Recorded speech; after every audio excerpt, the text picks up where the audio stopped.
Hello and welcome to Hybrid, powered by chinkseyMEDIA. Well, we're finally back again for Mikel Arteta's post-press conference analysis. However, this episode is going to be slightly different because I'm going to do a series of 4 post-press conference analyses. Here goes. Here's every word from Mikel Arteta's post-Chelsea press conference analysis.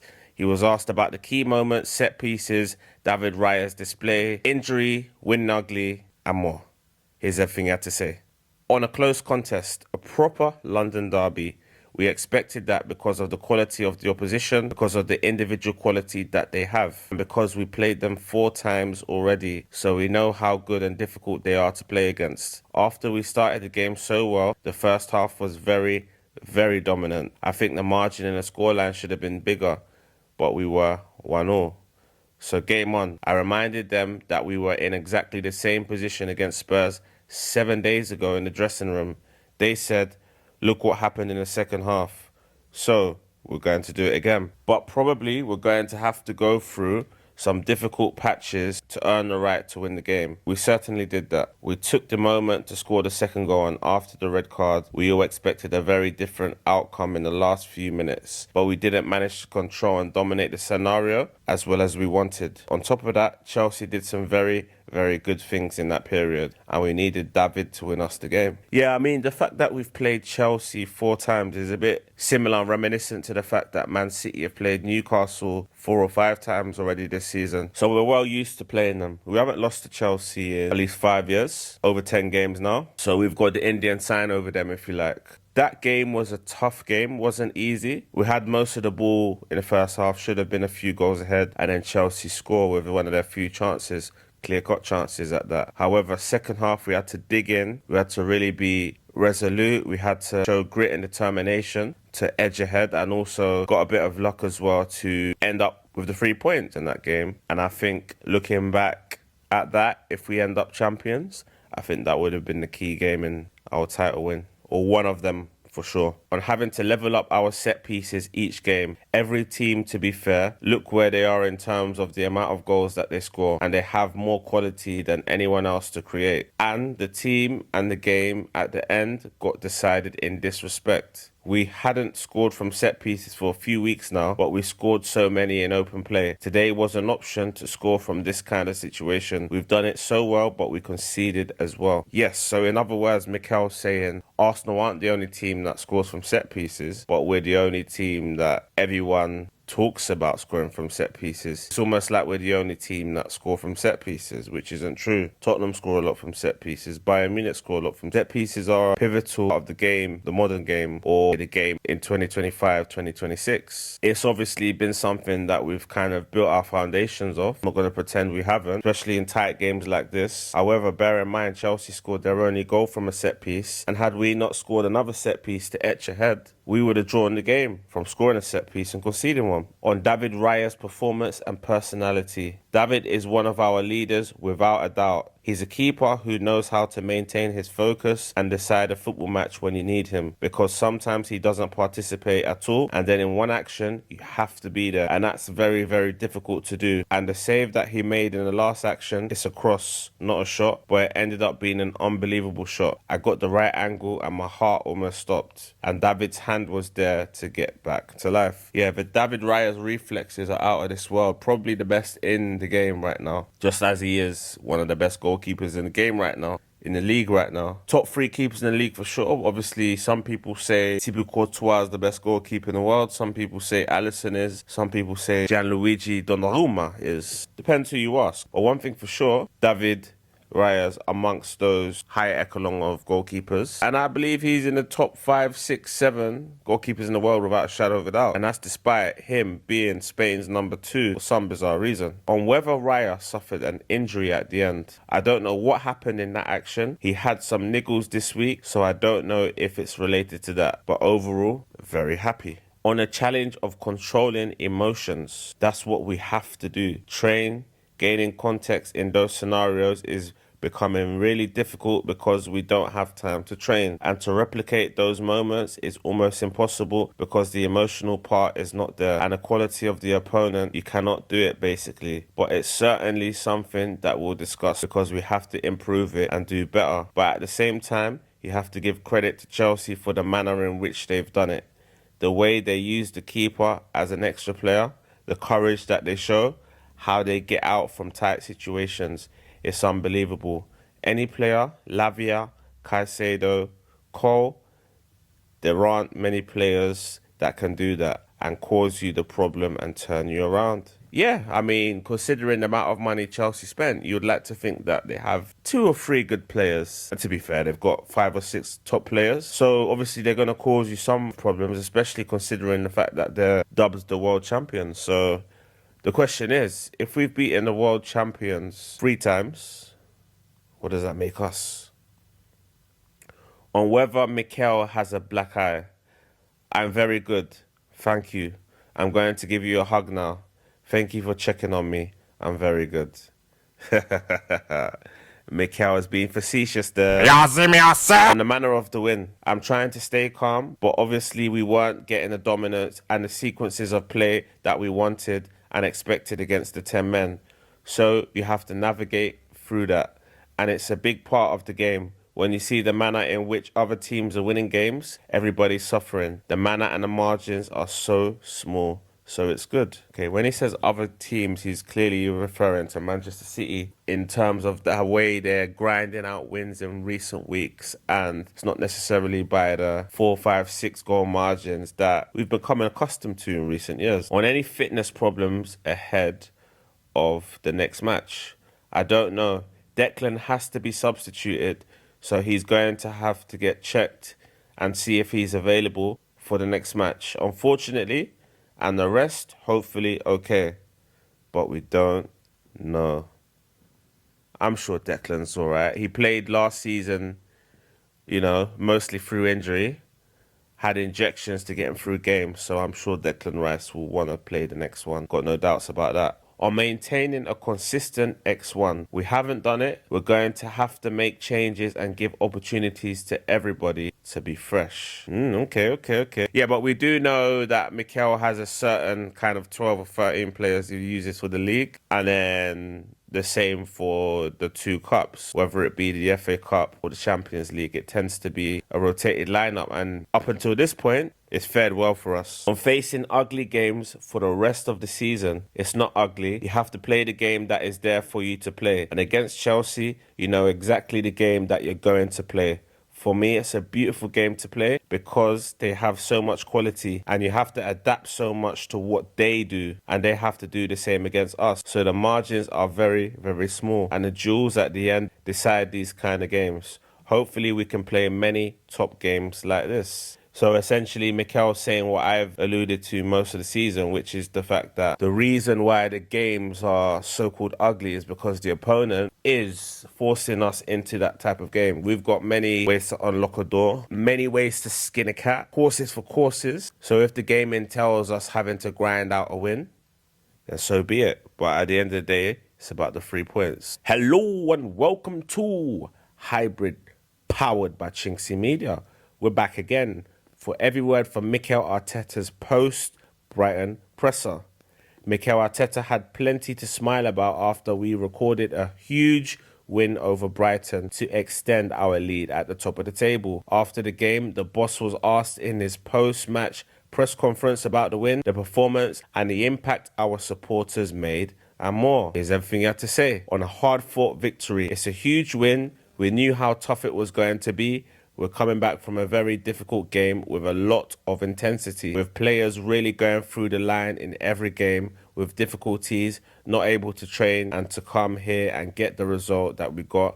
I think it's remarkable. Well, what a result, what a day, especially considering when you couple it with the fact that Manchester City dropped points from a winning position twice against Nottingham Forest, who are struggling, and drew 2-2 at home. This was a tough, hard-fought win, one we'll look back on, I think, without no doubt, and just cherish and hold in high regard.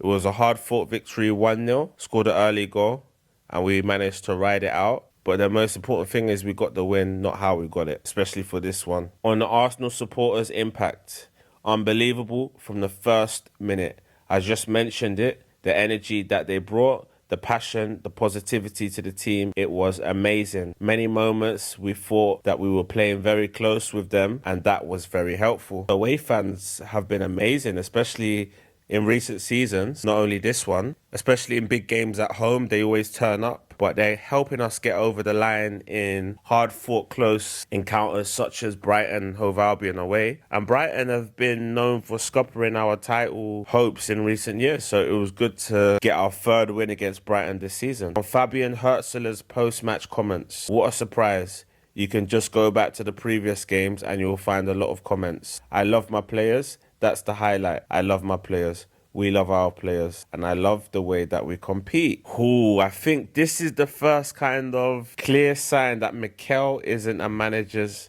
biggest fan. Because usually he's quite technical with how he answers criticism. And he has been again with Hertzler. But I think it's clear that there is some vitriol between the two. On the anger aimed at his players from the outside, I think they love our players, and every time they talk about our players, I think they're the most loved ones in the country. Well, put it this way, if you talk about Arsenal, you get traction. On the atmosphere at the Emirates Stadium, and if he enjoys it, we need to, obviously, when you're in the position that we are in, they want to take that away from you.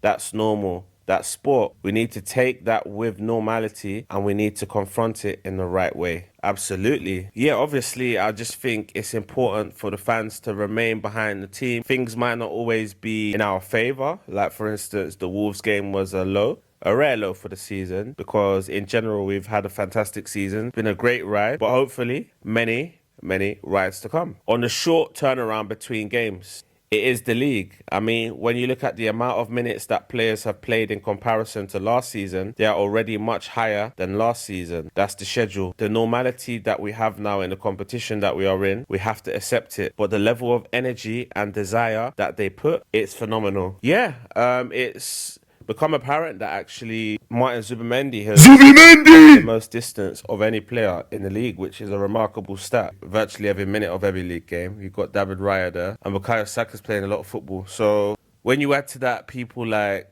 Mosquera coming in, playing a lot, Hincapie's came in and played a lot because of Calafiori's injury, and let's say Miles Lewis-Skelly's adaptation period of his first real season where the expectations on him, where he's now a bona fide first team player from the outset. So I feel like he needs the season to kind of understand, all right, the level has risen, the expectation has risen, but next season he can come back stronger. And then obviously you have Havertz coming back from injury. You've got Gabriel Jesus coming back from long-term injury. And then obviously Marino's been out. So when he does come back, he'll be coming back from a long-term injury. So there's a number of players there vying for spots, with Trossard, who's now become a first team regular, first time since he's come to the club. Looks like he's finally ousted his rival, his nemesis, Gabriel Martinelli, who seems to be thriving in the cup competition. So there's a lot of players there vying for spots. On if not having much time to train had an impact on the game and the quality of long balls. No, I think that was down to especially what happened, certainly in the game as well, and the lack of composure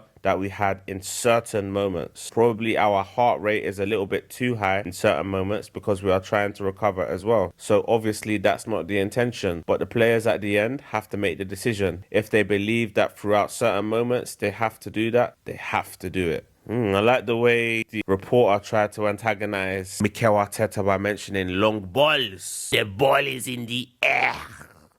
The ball is in the air. The ball is in the air. And if he wants the number to be lower, yes. And there you go. Remember when Mikel Arteta's vague? He doesn't like the question. I mean, move on. So therefore, the long ball question was met with a one-word answer. Yes. Move on. On if he cares about what other managers have to say, it depends on the comments. The purpose. Mikel Arteta has been vague again about Fabian Hertzler's comments. Move on. On Bukayo Saka's 300th Arsenal appearance and winning goal. Unbelievable numbers at his age to produce the amount of games to do it in the manner that he's done it, and the stats that he's got related to those games are incredible. So big night for him. Yeah, I just want to say congratulations to Bukayo Saka on his 300th Arsenal appearance. Long may it continue. Long may his football career continue. And I wish him long success and congratulations on his new contract. Well deserved. Leader of the team, come through the youth setup, spent almost 20 years at the football club. Hopefully now we can start winning trophies to accompany all the stats, these amazing stats that you have achieved. And let's go. On if Hurtzler's comments were unfair. Next question. I think it's fair to say Mikel Arteta and Fabian Hurtzler won't be giving each other Christmas cards in 2026. On when he found out Manchester City's result against Nottingham Forest, when I was walking to our supporters because I saw a reaction and I said, what happened? Because it was something a little bit strange. So yeah, I didn't know. Correct. In fact, the video is on the channel of when Mikel Arteta finds out that Manchester City had succumbed to a 2-2 draw. On if he cares about other results during the game. During the game, we have enough on our plate to be focused on. Sometimes, yes, if we're at home and there's a reaction, you can notice something. But I didn't. He didn't notice anything from the club, but now he found out from the club that Manchester City had and have given us the impetus in this title race. And I don't think there's many twists and turns to come. I know that's cliche, but maybe there's one max, but not many. Hello and welcome to Hybrid, powered by chinkseyMEDIA. We're back again for every word from Mikel Arteta's post-Mansfield presser. Here's everything he had to say on how impressed he was with Mansfield Town. Well, it was a great occasion. I think the game exemplifies the history of the FA Cup, the difficulty of that and the beauty of that. First of all, because they made it really hard. So big credit to Nigel and the team and the way they played. Because of the pitch, they have to adapt as well because of the energy that the supporters put in, which I think was extraordinary. The intensity, the banter at times, the interactions and the belief that they put in towards the team. And then because you really have to earn it. And we had moments where it should have been 2 or 3. When you don't close the game out and they have hope and belief, that becomes more and more dangerous. And after they equalized in the game, you really have to dig in to earn the right to win. Yeah, obviously, I just want to say that Marley Salmon getting this game, that mistake, and hopefully getting that mistake out of his system will do him the world of good moving forward. It reminds me of Kieran Gibbs making that mistake against Manchester United in the Champions League semi-final, second leg. Obviously, he went on to have a very good career for Arsenal. So I do think Marley Salmon making this mistake so early on in his career, only 16 years old, I think that's character building and he's going to learn from it. And going forward, he's just going to be more aware, especially in a situation like that, you know, in a raucous atmosphere like that. I just think the more mistakes he can get out of the system early on will bode him well for the future. And it was good for him to kind of still know that we got through in that game. And when he next comes onto the pitch, he'll be better for it. On Max Dowman's performance, well, I'm very proud of him. Very proud as well of Marley. Obviously, 2 16-year-olds starting in the FA Cup. That tells us a lot about them, their personality and the quality that they have. And Max, yeah, I think he was exceptional. Max is exceptional. Max needs to be in more squads this season. But one thing's for sure, he should definitely be a first-team bona fide player next season, I think. On how Max and Marley Salmon adapted to the game. Well, first of all, congratulations to them, because to make their full debuts in the FA Cup, I think Max is the youngest ever in the competition. And this competition has been going on for a while. Just a while, just a little bit. So it tells you how difficult that is. And I'm very proud of them. I hope Jaden enjoyed it the same. And to continue to work is just the first step for them. And there's plenty more to come. Oh yeah, I'm sure we're going to see a lot more from Max Dowman and Marley Salmon, no doubt. And what he said to Salmon after Mansfield goal. Yeah, I have to watch it back. But I could sense that he was responsible. It is good in a way. But don't lose perspective, because everyone that has been at this level has made an error, a mistake or a situation leading to a goal. But that's not important. The important thing is the way he played and some of the things that he's done on the pitch. I think that's more important than the other parts. Exactly. I didn't even mention just the fact that Gabriel made a horrible mistake against Bournemouth.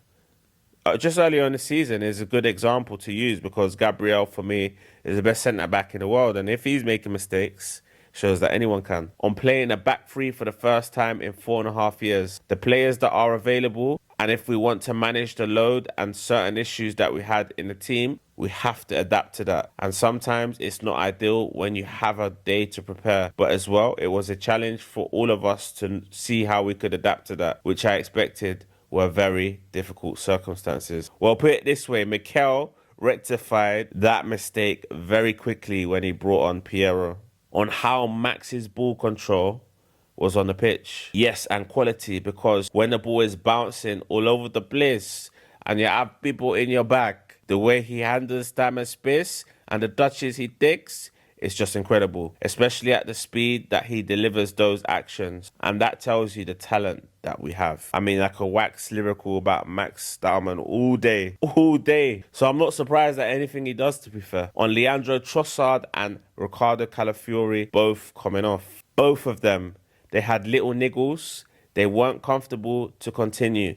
And we knew that this could be a possibility, especially in the conditions that we were playing today. So we had to take them off. It'll be interesting to see if there's long-term implications on Trossard and Calafiori as a result. On the players that didn't travel, well, they had issues and they've been carrying issues. The amount of games that we are playing is obviously super demanding, and it was the only time to try to make sure that we can clean those issues, and they're having to start the next sequence of 2 weeks before the break in the best possible way. We had to make those decisions. Okay, that's code word for Rice and Zubimendi were arrested. On changing our tactics, because we adapt to the opposition. And the most important thing is how we can help them to score a goal in any situation. And in the corners, it's exactly the same. Yeah, please, Mikel, don't ever do that 3-4-3 formation again, even if we're playing another lower league side, because you gave me a scare with that first 11. I didn't know he was playing right back, right wing back, whatever you want to call it. But the main thing is, we got the win, not how we did it, just that we did. Hello and welcome to Hybrid, powered by chinkseyMEDIA. We're back again for every word from Mikel Arteta's post-Bayer-Leverkusen presser. After seeing us battle back to earn a 1-1 draw in our first leg of our Champions League round of 16 tie against Bayer-Leverkusen, Mikel Arteta answered questions from the media in attendance at the Bayer Arena. He spoke about Kai Havertz's crucial penalty, the impact of other players, what needs to improve in the second leg, and much more. Here's everything he had to say on how important Kai Havertz's goal could be. Very important. The game had different phases, some in the first half when we were very dominant and we had a big chance of Gabby to make it 1-0. And when you miss those chances, obviously the game can change. Then after that, we didn't finish enough actions. Every time we got in and around the box, we gave the ball away, and that allowed certain counter-attacks that were very unlike us. Without really considering anything, we needed to show certain things. We discussed that at halftime, and we expected to start very fast, especially because we knew certain routines that they have on kickoffs, because they had 3 at the weekend and still we got caught. We weren't really ready. We conceded a chance on the header, and after that, we conceded a goal. So when you give that hope and advantage to the opponent at that level, they're going to take it. And then we had to really dig in, because emotionally it becomes a very different challenge. We had 10 to 15 minutes that we didn't really have enough threat and enough understanding on how we had to attack that block. But in the last 20 minutes, 25, with the changes, I think it was much better. In the end, we found a way to score the goal and draw the game. Wow, very lengthy 2 paragraphs there. But yeah, one thing I will say, people seem to forget that we did start the game well, but then Bayer Leverkusen did take over and growing confidence as the first half wore on, and they went into the break a deserved 1-0 up. However, I feel after Madueke came on, the game changed. You know, just the way he could kind of provoke fouls, provoke challenges, his ability to shift the momentum of the game. You know, his pace, his trickery, his agility caused them all kinds of problems. So much so that I believe he has to start the next game. And when I say the next game, it could mean Everton, could mean the next game against Bayer-Leverkusen. But one thing's for sure, he's got to start one of those games, if not both. Whether that's at the expense of Bukayo Saka or not, he just deserves to start the next game. But his performances, not just in that game, but in recent months. On the whole, I do believe we did deserve a draw, but it wasn't a vintage Arsenal performance. And I'll say that if we play like that again, we shouldn't go through. We can't think we can turn our performances on like a flick of a switch and think that we can play for 20 minutes and expect to get results. No. I think we've got to start out our normal level, and if we do, we'll be fine, but we can't be playing like that. On what impressed him about Kai's goal, how composed he took it, and yes, football is a funny game and it brings special stories. Him coming back here after such a long time, being part of this club, to come here and score such an important goal, I think it's a big moment. Yeah, I mean, that must have been mixed emotions for Kai Havertz, stepping up to take a penalty after coming on as a sub against his former club, the club that he kind of made his name before his move to Chelsea. So obviously you saw after he scored the goal, he didn't celebrate. After he scores against Chelsea, completely different reaction. But the main thing is he got on the score sheet, got us a draw from a game that we didn't play well in. Some people may say Bayer Leverkusen deserved to win. I don't quite agree. I think we did enough just about in the end to get a draw, to salvage one. But hopefully we don't play like that in the second leg, because if we do, we don't deserve to go through. On the mindset towards the end of the game, that's why I said that emotionally it becomes a very different game, because you know that this is a team that is very, very good in transition, and you have to be more in a hurry and more rushed to create danger to go and draw the game. And you can get caught while doing that. I like that emotionally we understood what we had to do. The level of execution obviously has to be better, and it will be better in the second leg. We will adapt a few things and then we'll move on. Hopefully we can adapt our kind of performance levels and our attitude to win the game. On Leandro Trossard, he trained yesterday, but he wasn't comfortable to play. He said he was still feeling something, and you need, at this level, the players to be 100%, and he wasn't. Yeah, to be honest though, I do think he was going to play Gabriel Martinelli anyway, because he tends to play Martinelli in the cups.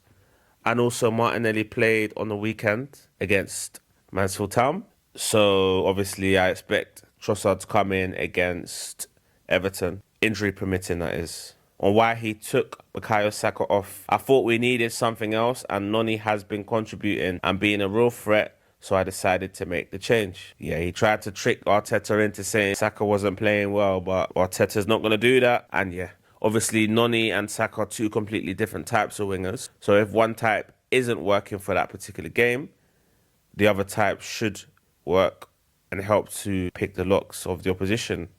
And boy, did it. On Madueke winning a penalty, I'm not surprised at all, because that's his biggest quality. He's very brave at doing that, and he's a real threat. So to have a player with that ability when we need him, and to step in the manner that he did, big credit to him. Absolutely, I always say there's no player that is better at taking on a fullback and absolutely tearing them in knots than Noni Madueke, certainly in the Premier League. On if this result was a reminder at how difficult this competition is, yes, and how difficult it is to win against any opponent in the competition, and especially away from home. There is a big factor there. Probably then you realise what we've done to win 8 games in a row in this competition, because it's so tough that nobody did it before. We're fully aware of that.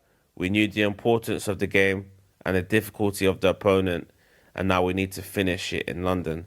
We do, because it's a chance that we don't want to let up. Chance of potentially winning trophies that we haven't won ever or for a long time. It's too much to pass up. On Martin Odegaard's absence and our attacking play, Martin has different qualities, but we have players with a lot of talent. And the execution of our actions obviously has to be at another level. You want to create much more threat in and around the box. And today, in many occasions, it wasn't. It's part of football.